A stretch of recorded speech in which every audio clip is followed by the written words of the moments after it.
Hey everybody, it's Ron from Pick Dawgz, and this is Ron's Rundown. We're going to go over the MLB games scheduled for Saturday, June 22nd, 2024. Now, if you like what you see, make sure to give this video a big thumbs up and subscribe to our channel. Don't forget to put your baseball picks in the comments section below. And if you're looking for my best bets, including my daily rundown best bet in the MLB, you can find those at the Premium Picks tab at pickdawgz.com. Alrighty, here we go. Here are the games for Saturday in Major League Baseball. First up, we see the Chicago White Sox taking on the Detroit Tigers. We're going to see Drew Thorpe and Kenta Maeda as your starters. Now, I don't really love backing either of these teams right now with how their offenses have been, but I will take the Tigers in this one. I just wonder if Drew Thorpe is MLB ready. Obviously, big-time pitching prospect for the White Sox. I do think eventually will be a nice piece in this rotation, but right now, we've seen the first two games, 2 losses for Thorpe and the White Sox. His first game, his Major League debut, pitched pretty well, but that next one against the Diamondbacks, 3 1/3 innings, 7 earned runs, 5 walks to go with it, and no strikeouts. I think Maeda, while he's not, pitching too well this year, has been a lot better at Comerica Park. He's been a little bit better recently. That last game against the Astros, obviously 5 innings, 4 runs, not going to get it done, but 4 innings of 1-run ball the previous start against the Nationals. I think he'll be good enough here for the Tigers to win this game, but like I said, not my favorite game. Next up, we see the San Francisco Giants taking on the St. Louis Cardinals. Jordan Hicks and Miles Mikolas are your starters. Of course, Jordan Hicks returns to St. Louis. He was a Cardinal for the first few years of his career as mostly a reliever. Went to Toronto and now is a member of the Giants. And he's pitched well in the starting pitching role this year with a 2.82 ERA. Even recently in the month of June, 3.38 ERA in 13 1/3 innings. Does a good job of keeping the ball on the ground. Cardinals do have a pretty low ground ball rate, though, offensively, so that could be an issue for Hicks. And on the other side, Miles Mikolas has pitched really well after a rough start to the season, similar to a guy like Kyle Gibson, also in the Cardinals rotation. Mikolas has really stepped up his game. He's given up 3 earned runs or fewer in each of his last 5 starts. The Cardinals are 3-2 in his last 5 games, including that last one against the Cubs. 6 1/3 innings of 1-run ball. The previous start, 7 innings of shutout ball, so he's in great form. I think we see another competitive game. Obviously, the first game of this series was competitive, close one. I expect a close, low-scoring game in this one, but I'm going to go with the Cardinals on the money line. Next up, we see the Chicago Cubs taking on the New York Mets. Tylor Megill and Jameson Taillon are your starters. Both starting pitchers sub-4 ERAs, but I don't necessarily trust either option in this one. Taillon, after a really strong start to the year, just hasn't looked the same in my opinion. He has had a couple of quality starts recently, but I still think the Mets, a lineup that's red hot recently, will be able to get to him. And Tylor Megill also, I'd much rather back him at Citi Field, where he's been really strong this season throughout his career, but so far on the road in 10 innings of work. It's a small sample size, but he's got that ERA above 5 at 5.4, a much higher opponent's batting average, and I do think the Cubs will be able to get to him for a few runs, so I'm going to lean towards the over in the Mets-Cubs game. Next up, the Arizona Diamondbacks taking on the Philadelphia Phillies. Tommy Henry and Zach Wheeler are your projected starters. To me, this is just too much of a lopsided pitching matchup. I got to go with the Phillies, even though there's not a lot of value in a game like this with the current price. But I'll lay the run line with Philadelphia. Wheeler, 2.84 ERA. While the Phillies don't always back him up in the run support department, I think that we'll be able to here against Henry, ERA above 6. His first couple of games back, not great. 6 1/3 innings combined against the Padres and White Sox. 8 base hits, 7 earned runs, 3 home runs, 5 walks to go with it. He's not in great form. The Phillies have hit lefties well in the last month. To me, this is going to be a one-sided game. So I'm going to go with the Phillies and lay the 1.5 or maybe 2.5 runs in this one. Next up, we see the Tampa Bay Rays taking on the Pittsburgh Pirates. Zach Eflin and Jared Jones are your starters. Pretty good pitching matchup in this one. If this was at Tropicana Field, I may be willing to take Eflin and the Rays, but on the road, Eflin's not been great. He wasn't great last year. So far this year, an ERA just below 5. And I think Jared Jones bounces back from a tough outing at Colorado at Coors Field. We know it's never an easy place to pitch, but especially for a young pitcher that doesn't have that Coors Field experience. So Jones struggled, giving up 6 earned runs, but at PNC Park, he's been lights out this season with a 2.14 ERA. I expect a close, low-scoring game in this one. I'm going to side with the Pittsburgh Pirates, but I also think the under's in play. In our next game, we see the Minnesota Twins taking on the Oakland Athletics. Bailey Ober and J.P. Sears are your starters. We saw the same pitching matchup at Target Field last week, and that ended up being a victory for the Twins, 6-2 the final score, so they won and covered the run line. Ober was excellent, 6 1/3 innings, 1-run ball, 8 strikeouts.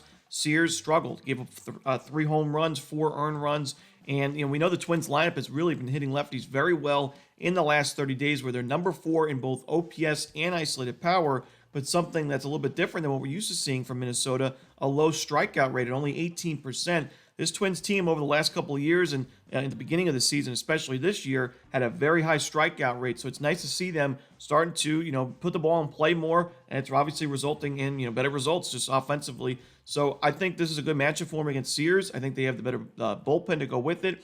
And while Bailey Ober struggled on the road with that ERA above 5.75, we got to remember that one of those games is really the big reason why the ERA is where it is. It was the game against the Royals at the very beginning of the season, the first start of the year for Ober, where he gave up 8 earned runs in an inning and a third. So he's still working to lower that ERA on the road with every road start. I mean, he's been decent on the road since that game. Had one bad outing against the Guardians on May 18th, but outside of that, it's been pretty solid. So I'm willing to take the Twins on the run line in this one.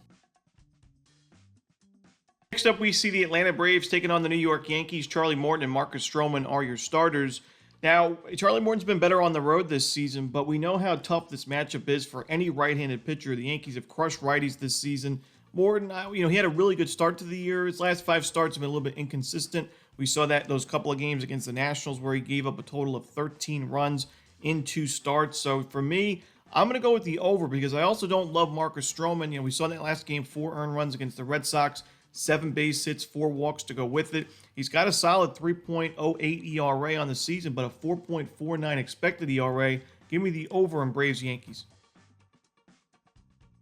Next up, we see the Baltimore Orioles taking on the Houston Astros. Corbin Burnes and Ronel Blanco are your starters. Great pitching matchup in this one, but I think I trust the Orioles bats to get to Blanco more than I do the Astros to get to Burnes, because Corbin Burnes has just been so consistent this year, giving up 3 runs, not just earned runs, but 3 runs or less in every single start this season. And he usually goes 6-7 innings. So if you're going 6-7 innings, giving up 3 runs or less, when you have this kind of offense that you do in a decent bullpen, you're going to put you're going to put your team in a really good spot to win almost every game. And there's no surprise to see the Orioles have won 6 straight games that Burnes has started. And to me, with the Orioles, obviously top 5 in a lot of important hitting metrics like OPS, isolated power, WRC plus, you name it, against righties overall this year. To me, while Blanco's been excellent, I think they'll be able to get to him for a few runs, and it should be enough for a win in the end. So I'm going to go with the Orioles here on the money line on the road. Next up, we see the Boston Red Sox taking on the Cincinnati Reds. Nick Pivetta and Frankie Montas are your starters. I think we're going to see a pretty high-scoring game at Great American, but I also think the Red Sox are the play here in terms of the side.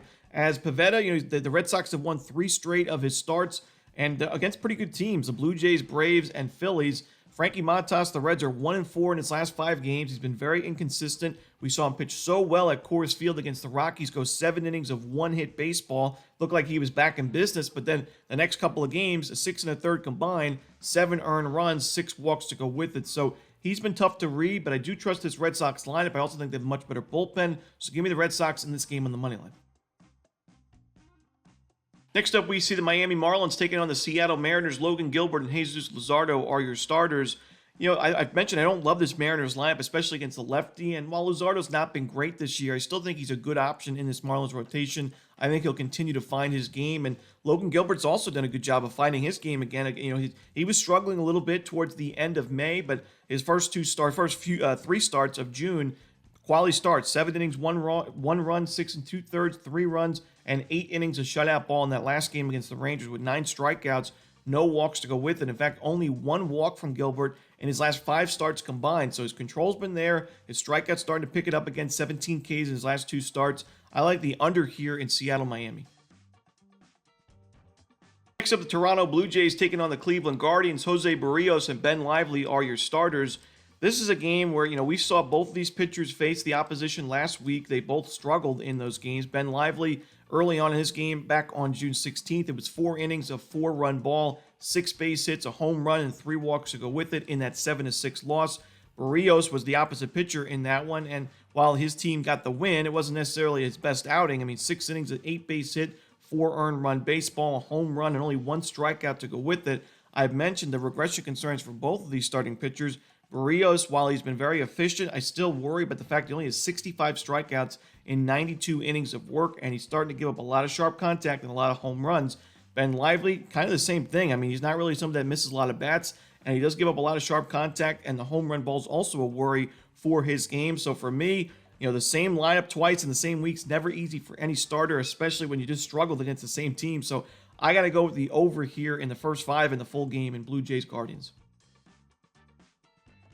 Next up, we see the San Diego Padres taking on the Milwaukee Brewers. Carlos Rodriguez and Randy Vasquez are your starters.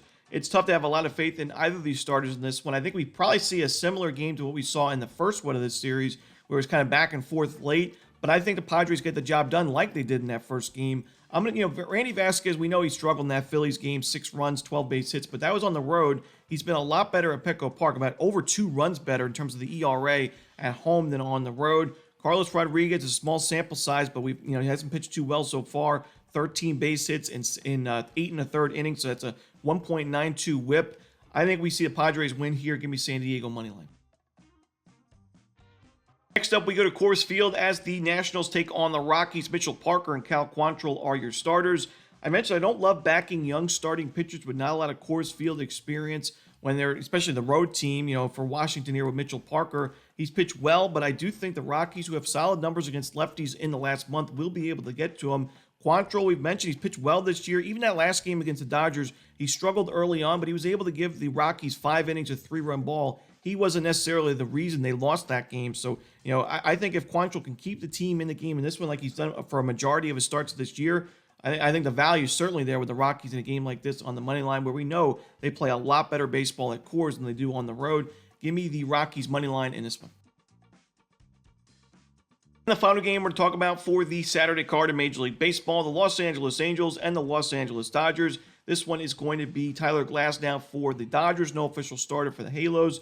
With no official starter for the Angels, we'll have to wait and see. That bullpen we know has not been great this season or the last few years for that matter. And with Glasnow, bouncing back in that last game against the Royals, it was 7 innings of shutout baseball, 9 strikeouts. I think he'll pitch really well in this game as well. We can also expect a pretty steep price for the Dodgers on the money line, which it's probably going to be in the minus 300 range for the Dodgers here.